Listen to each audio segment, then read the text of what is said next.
Baik, Assalamualaikum warahmatullahi wabarakatuh. Perkenalkan, nama saya Ahmad Takri, dan pada kesempatan kali ini saya ingin mereview resume materi dari mata kuliah forensik digital. Baik, untuk yang pertemuan yang pertama di sini dengan topik pengenalan digital forensik. Pada pertemuan ini kami diberikan materi awal atau pengenalan tentang digital forensik. Forensik komputer itu sendiri dapat didefinisikan sebagai suatu proses mengidentifikasi, memelihara, menganalisa, dan menggunakan bukti digital menurut hukum yang berlaku. Hal tersebut diajukan oleh Moroni Farah pada tahun 2002. Ada juga pendapat lain yang mendefinisikan digital forensik dari Jude Robin bahwa komputer forensik adalah penerapan secara sederhana dari penyelidikan komputer dan teknik analisisnya untuk menentukan bukti-bukti hukum yang memungkinkan. Forensik digital adalah hukum atau peradilan pidana dalam ruang lingkup digital. Sumber daya komputer yang dapat digunakan untuk mengumpulkan analisa data salah satunya adalah sistem komputer, jaringan komputer, jalur komunikasi, media penyimpanan, dan aplikasi komputer. Ada juga beberapa contoh data elektronik yang dapat digunakan untuk bukti digital adalah foto, gambar, setelah itu log, jadwal kerja, dan lain-lainnya. Masuk ke pertemuan kedua, yang mana pada pertemuan ini kita mengambil tema profesi ahli forensik TI, yang dikarenakan meningkatnya tindak kriminal dalam ruang lingkup TI, sehingga profesi forensik TI sangat dibutuhkan, yang mana artinya akan diminta untuk membantu menegak hukum atau bagian pengadilan untuk membantu dalam investigasi dan analisa kejadian yang terjadi dalam lingkungan TI atau IT. Beberapa profesi yang dapat mengandalkan bidang digital forensik salah satunya adalah detektif, jaksa, perusahaan, dan lainnya. Ada juga yang harus dimiliki oleh ahli forensik adalah dasar-dasar hardware, partisi drive, pemahaman bagaimana umumnya master boot, record, dan drive geometri, pemahaman tentang hide, delete, dan recover file, dan familiar atau kenal dengan header dan extension file yang bersangkutan.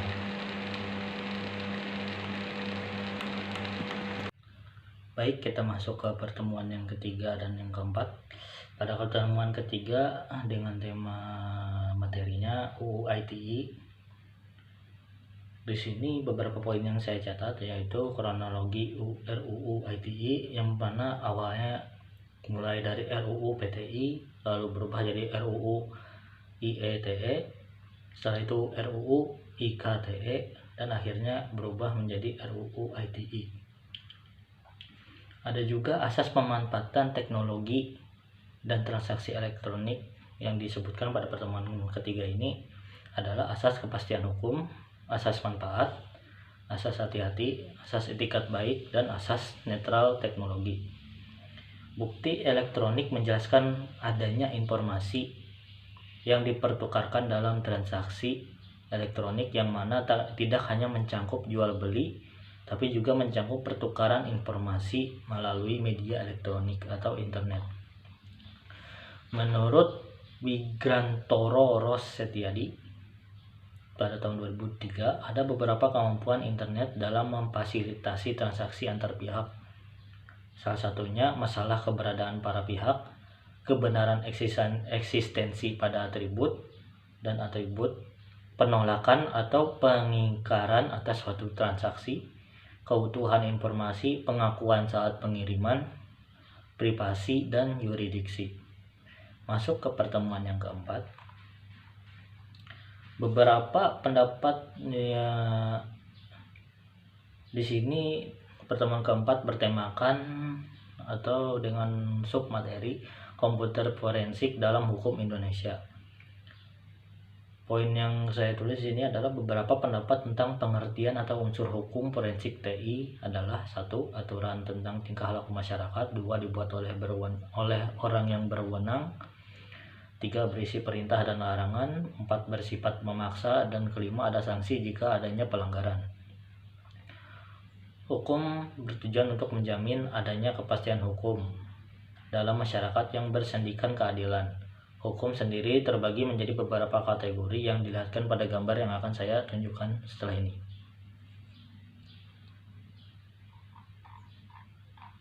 Ada juga RUU, TI, PITI, TPT, atau tindak pidana di bidang teknologi informasi, yang mana membahas tentang pidana yang berkaitan dengan TI sebagai sasaran pada bab 7 pasalnya. Bisa dilihat pada gambar yang akan saya tunjukkan lagi.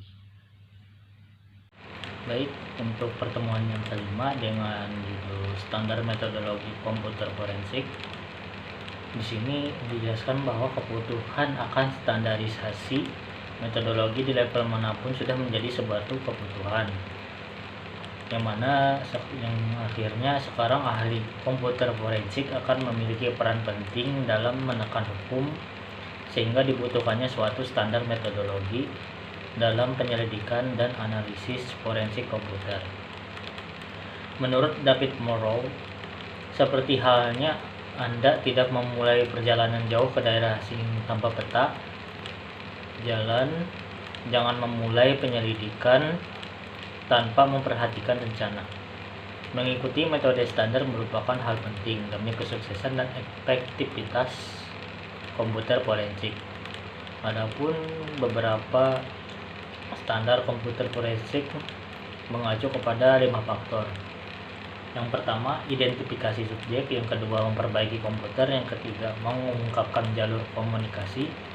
Yang keempat, permintaan investigasi. Yang kelima, pengumpulan digital dan evidence. Masuk ke pertemuan yang keenam.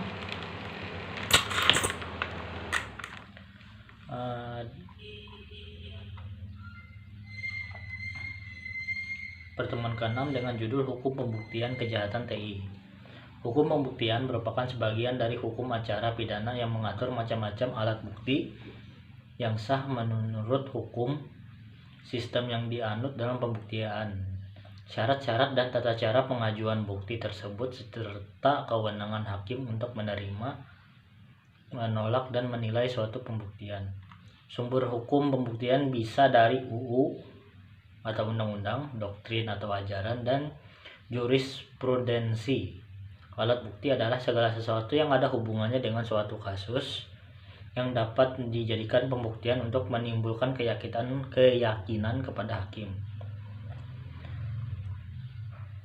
Adapun beberapa sumber bukti digital itu dibagi menjadi 3. Yang pertama, open computer system, itu perangkat yang termasuk yang orang pikir sebagai perangkat komputer.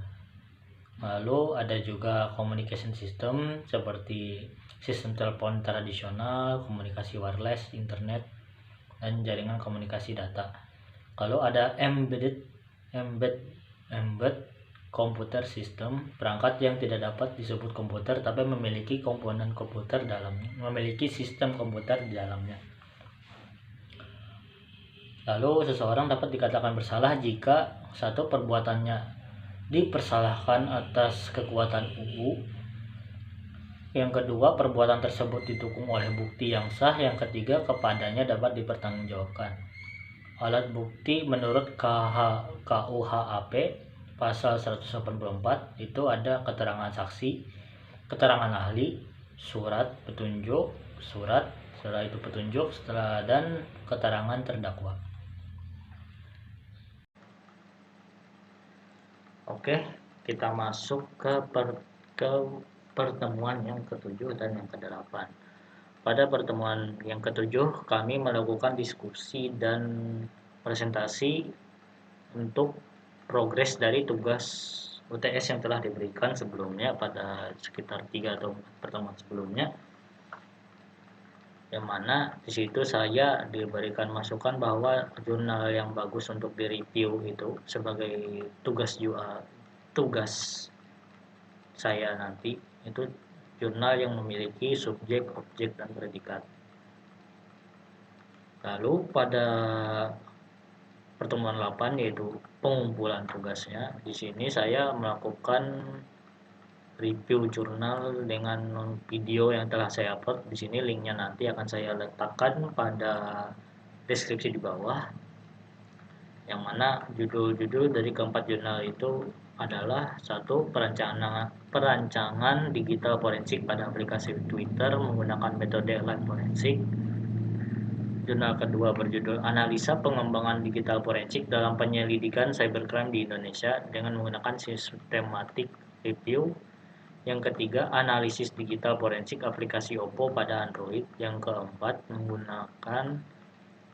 mengungkapkan dan menguji keaslian bukti digital pada kejahatan cybercrime dengan metode digital forensik research workshop. Dan ini sendiri adalah hasil review saya sendiri pada saat pengerjaan tugas itu, beserta dengan beberapa jurnal lampiran dari jurnal-jurnal yang saya review. Baik, untuk pertemuan yang ke-9 dengan judul Kejahatan Bidang Teknologi Informasi, beberapa karakteristik unik kejahatan dalam bidang TI yaitu satu, ruang lingkup kejahatan yang bersifat global, sifat kejahatan yang tidak mudah menimbulkan kekacauan yang mudah terlihat atau kasat mata, pelaku kejahatan tidak mudah diidentifikasi. Yang keempat, modus kejahatan hanya dapat dimengerti oleh pelaku. Yang kelima, jenis kerugian yang ditimbulkan lebih luas dari kejahatan yang lain. Menurut Heru Sutadi, kejahatan bidang TI dapat digolongkan menjadi dua, yaitu kejahatan menggunakan TI sebagai fasilitas, seperti yang mana contohnya seperti pembajakan, pemalsuan, pornografi, dan lain-lain. Ada juga kejahatan yang menjadikan sistem dan fasilitas TI sebagai sasarannya, seperti pencurian data pribadi, penyebaran virus, pembobolan situs, dan lain-lain.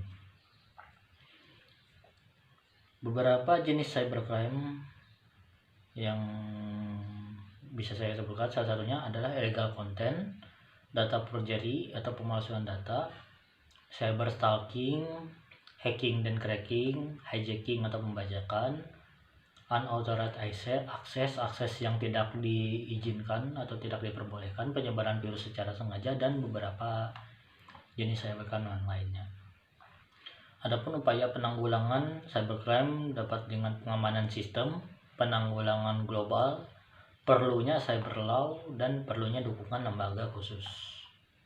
Baik, kita masuk ke pertemuan 10 dan 11 dengan judul yang sama, yaitu penanganan insiden forensik.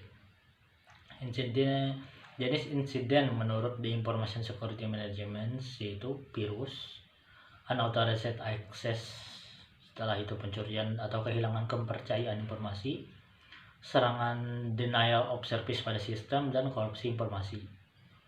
Lalu ada prosedur penanganan insiden secara sederhana menurut Scott Grice. Grice yaitu amankan lingkungan, shutdown komputer, label barang bukti, dokumentasikan barang bukti, transportasikan barang bukti, terus ada juga dokumentasi rangkaian penyimpanan. Adapun fase untuk kita dalam merespon insidennya itu ada 6 fase. Yang pertama itu persiapan, yang kedua identifikasi, yang ketiga pengisian, yang keempat pembasmian, yang kelima pemulihan, dan keenam itu tindak lanjut. Adapun emergency action card saat kita terkena serangan itu ada beberapa langkah, yaitu yang pertama tetap tenang agar terhindar dari kesalahan fatal. Kedua, buatlah catatan yang baik dan relevan. Yang ketiga, beritahu orang yang tepat dan cari pertolongan. Yang keempat, tetapkan kebijakan orang-orang terpercaya saja yang boleh tahu. Yang kelima, gunakan jalur komunikasi terpisah dari sistem yang terkena masalah. Yang 6, isolasi masalah biar tidak menyebar. Yang ke-7, buat backup sistem, lalu temukan sumber masalah. Yang ke-9, kembali ke pekerjaan semula setelah backup terjamin dan setelah melakukan restore sistem. Dan yang terakhir, belajar dari pengalaman. Baik, kita lanjutkan untuk pertemuan yang ke-12 dengan judul investigasi kasus TI. Nah, di sini ada prosedur investigasi yang dilakukan investigator, yaitu membuat kopi pada log atau catatan data yang dianggap perlu pada media terpisah, membuat fingerprint dari data matematis, membuat fingerprint dari kopi, membuat hash master list, dan dokumentasi yang baik dari segala hal yang dilakukan. Adapun metode atau algoritma yang dapat digunakan untuk membuat fingerprint itu seperti MD5 atau Ciphertext, DES atau DES, Data Encryption Secure dengan 128 bit. Lalu ada AES atau AES, Advanced Encryption Secure, yang memiliki 1024 bit. Ada juga yang perlu dilakukan investigasi lanjut, ada juga yang memerlukan investigasi lanjutan dengan menggunakan metodologi forensik TI. Dan metode yang sering digunakan adalah metode search and seizure. Metode ini memberi penekanan dan batas-batas untuk investigator agar hipotesa yang dihasilkan semakin akurat dan tidak kemana-mana. Yaitu 1. Jangan merubah bukti asli. Yang kedua, jangan mengeksekusi program pada barang bukti. 3. Tidak mengizinkan tersangka untuk berinteraksi dengan barang bukti, bahkan boleh dipaksa jika perlu. Yang keempat, sesegera mungkin backup bukti yang ada di dalam device tersangka. Yang kelima, rekam seluruh aktivitas investigasi dari awal sampai akhir. Yang keenam, jika perlu dipindahkan barang bukti ke tempat yang lebih aman, yang tidak mudah dijangkau oleh orang lain.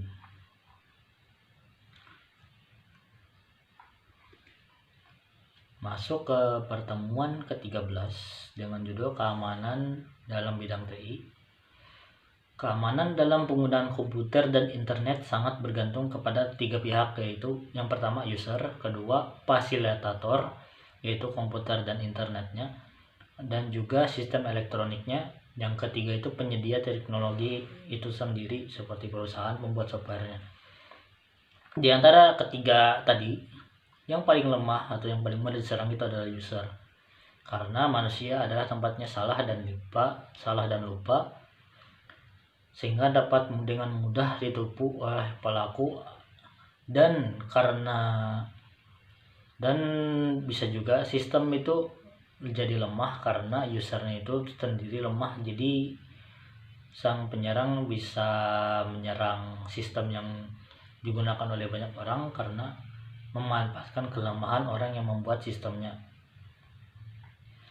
Beberapa hal yang dapat dijadikan sarana penyerangan terhadap user itu seperti penggunaan passwordnya yang mudah ditebak atau terlalu singkat, dan juga dengan bisa phishing seperti orang-orang yang asal mengetikkan alamat suatu web walaupun itu mirip padahal itu tidak sama, sehingga bisa menjadi korban phishing.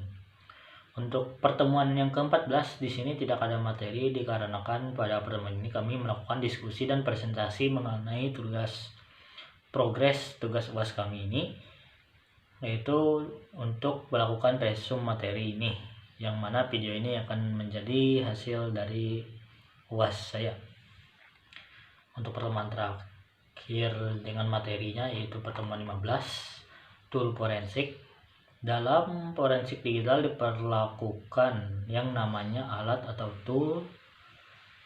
Lalu tool harus bekerja dengan baik dan tidak menyebabkan kerusakan atau mengubah data. Komunitas forensik harus menerima tool dan hasilnya. Toolkit atau peralatan lengkap untuk pengujian forensik memungkinkan untuk mengumpulkan dan analisis data seperti TCP/DOM, Argus, NFR, dan lain-lain. Karena ahli hukum percaya bahwa bit lebih mudah dipalsukan daripada kertas. Maka aturan utamanya adalah preserve and examine, dijaga,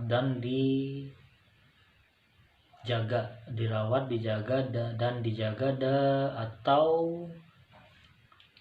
diteliti.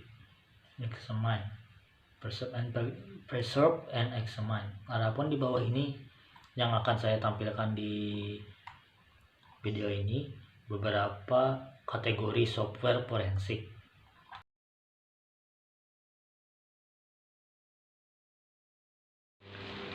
Mungkin itu saja review dari resume materi dari mata kuliah Forensik Digital. Semoga semua yang saya sampaikan bermanfaat. Wassalamualaikum warahmatullahi wabarakatuh.